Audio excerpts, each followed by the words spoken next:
So hey y'all, I hope you're doing good and I hope you watched the previous tutorials in the beginner series. So if you haven't, make sure you watch those. I'm going to drop the links for you down in the description bar below. So watch those and then you come ahead to this video. So today we're going to be talking about the one and only topic, that is about setting our skin. So the previous video, what did we do was to kind of work on the base. So we spoke about the concealing and the foundation and all that. But today we're going to talk about setting our skin.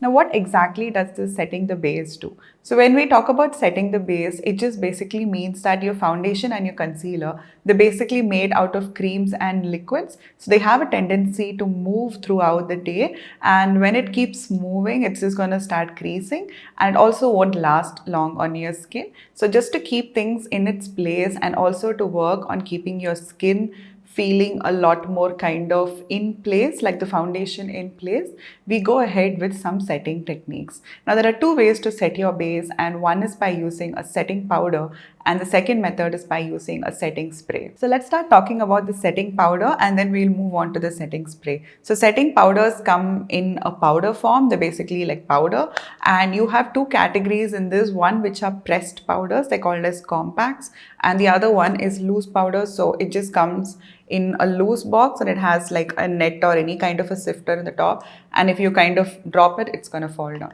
So these are loose powders and then you have your compacts. To understand the difference between these two, I'm going to link a video up here for you, so check that one out because that's going to give you a lot more insight between this. I personally prefer using a loose powder, so I'm going to show you how to set your base by using a loose powder. Okay, so step number one for setting your base is to wait. So do not set your base immediately after you finish your concealer and your foundation because everything is literally wet on your skin and products do tend to set a little bit by itself. So give it that at least 5 minutes gap in the middle before you go ahead with powder.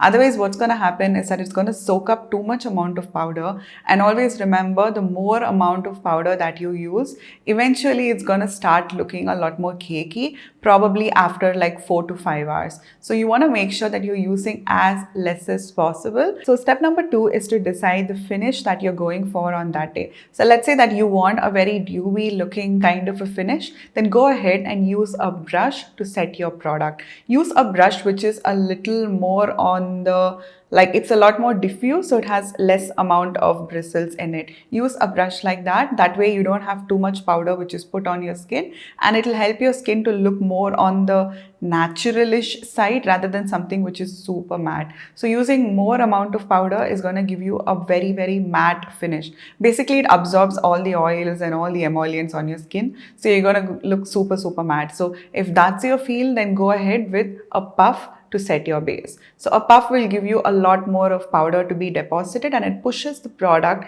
well into your foundation and your concealer layers. So this is going to help you to kind of give you a lot more of a matte finish on your skin. So if you want a dewy finish, use a brush, and if you prefer a matte finish, use a puff. Now, understanding whether you want a dewy finish or whether you want a matte finish, it's more on the basis about what your skin is like. So let's say you have really oily skin, the preferable finish will be matte, that way your makeup lasts a lot more longer.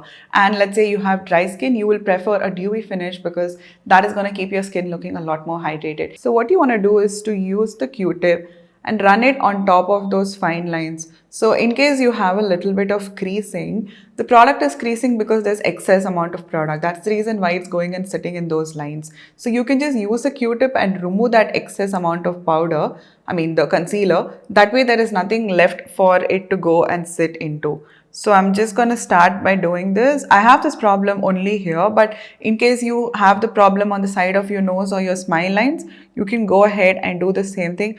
The lid area, I'm not too concerned at this point of time because we're not doing eyes. So only the under eye area, make sure you're removing this and just use your finger and you can just dab it slightly. So it'll just kind of even out and it'll spread out. So all that excess one, you kind of got it. So it's going to stop your concealer from creasing like throughout the day. So now what I'm going to do is to take a brush and we're going to dip it in powder. Take less, do not take too much. You don't need a lot of it. When you're applying it, I don't want to see powder flying around. That's how it's supposed to be taken. And you can tap the excess back into the box. Let's not waste product. And then you're going to take your product, and we're going to start in the places where we get the most oily. So that's the kind of way to start, is to go with the places which are very oily, and also the places which tends to crease very quickly. For example, all the moving parts of your face will crease. Like the eye area is always moving, so under part of it, and mouth is moving, so the sides of the mouth. Nose also, these two side areas, because if you scrunch and all that, so this part also will start to crease, and forehead lines for some people. So what we're going to do is to start in those places. So you want to use your brush and you want to pat your product into your skin. Pat, not drag. Now, why is it important to pat and not drag? So I've seen a lot of people who do this. Now, first thing is that it's going to give you the brush strokes. And the second problem is that if you have any kind of spot concealing done or a spot kind of a product done, it's going to move all those products on your skin. So you just want to take the product and you want to push it. That way you can get a very precise application of your powder exactly where you need it. So I'm going a little on the upper lip because I get a little sweaty there, and the sides of the nose. I'm holding it a little more back, that way there's not too much pressure. So don't like stamp, and don't use something which is too rough. That's again going to move your foundation and your concealer. So take like really little bit, and you can just really slowly push it and set it. You can even use a brush smaller than this. If you find it hard to get it near the eye area, you can use an eyeshadow brush also to do this step. Okay, so let's say you're going for like this minimal setting kind of an effect, you can kind of do this. If you're not very oily, if you just have like normal skin, dry skin, I think this is a really easy approach. And you can leave the rest of the sides wet if you like that finish. Or if you want it to look kind of dry, you do the same trick all across your face. Now, let's say that you're a person who has oily skin and you want your makeup to kind of be a little more long lasting, or if you're doing bridal clients, then you can just take a puff. You can even use those rounder ones, except they're a little difficult to reach out to the inner eye. So these triangles kind of ones are easy. You can just get it on Amazon. So you will take your powder, and you can take a little more also because you're oily right now and you need a little more amount of product. So you will pick this and you will push it on the areas where you get extremely oily. So I have oily skin, and this is the way I set my base. Now, this will also make your makeup to look a lot more smoother, like wherever you did it. The puff is going to take a lot more powder and push it really well into the skin. So on the areas where you have pores, I think this technique helps the most because at least 20 to 30% of it is not going to be visible. It's going to look a lot more smoother and a lot more filled in, provided you did all the techniques right. But you just have to push it, like just keep your finger on top of the puff like this, and you can push, like use a little pressure, but don't pull, like don't rub, but just push, just stamp it and push it into your skin.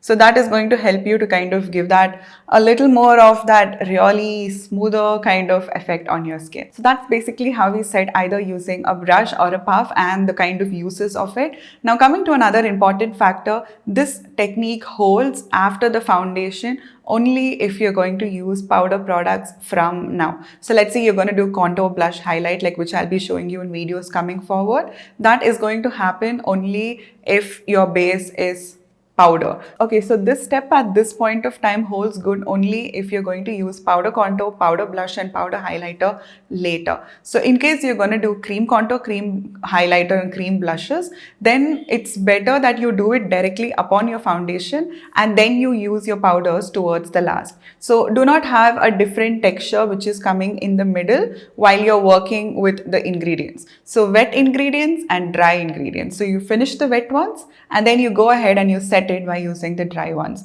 So after this, like after using powder on my skin, I can't go ahead by using a cream product. You can use it on those areas where you didn't set, but in case you have set your entire face, you can't use a cream after that. So that's only if you want to go ahead with cream products. Okay, so now that we have spoken about powders, make sure that you go watch that video. That way you understand more about powders and how to use it and how to buy it and all those kind of things. So moving on to the next one, we're going to talk about a setting spray. Ideally speaking, a setting spray will come towards the last step of your makeup, but there are certain techniques where you can use your setting spray in the middle of your makeup to kind of fix and kind of, set each and every single layer before you go to the final one.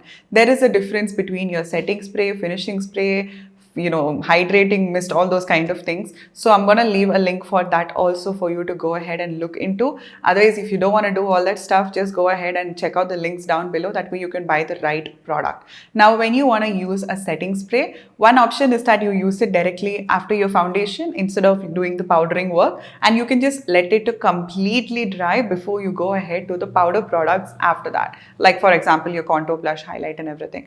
In case you don't want to do that, you can finish your entire routine, like everything, like eyeshadow, the base and the contour, everything like that. And then you can go ahead and use your setting spray. So it's up to you on where and when you want to use it. Ideally speaking, what I do for my oily skin is that I use it a couple of times in the middle of the routine. That's a totally different technique. But let's say you're not that oily as me, and if you just have normal skin, then you can just go ahead and use it towards the end of your routine. So when you want to use a setting spray, make sure that you're not really close to your face. Make sure your eyes are closed and make sure you're not inhaling it. So at least like 1 to 2 feet of a gap from your face and a little higher than your your eye level. That way it kind of falls downwards onto your face trajectory. So you want to make sure that it's a little higher, and then you can go ahead. A couple of spritz to cover the entire face is more than good. You don't have to go with tons and tons and tons of setting spray. That's not going to do you any good because it's going to start flowing down. So make sure that you're just using the right amount and you're not overdoing it.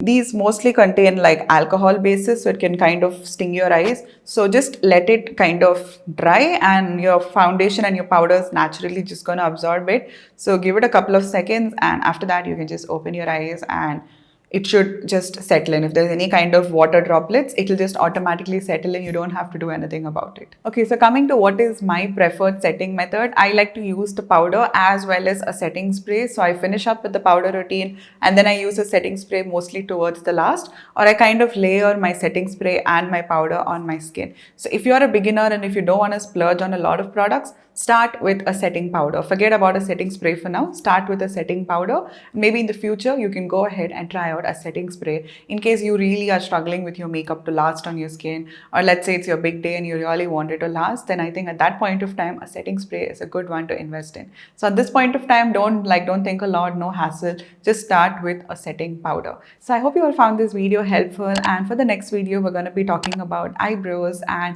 how to fill it and how to kind of work its way around. So that's going to be our next topic. I hope you all had a good time and you found this helpful. So stay tuned for more. Until next time, bye-bye.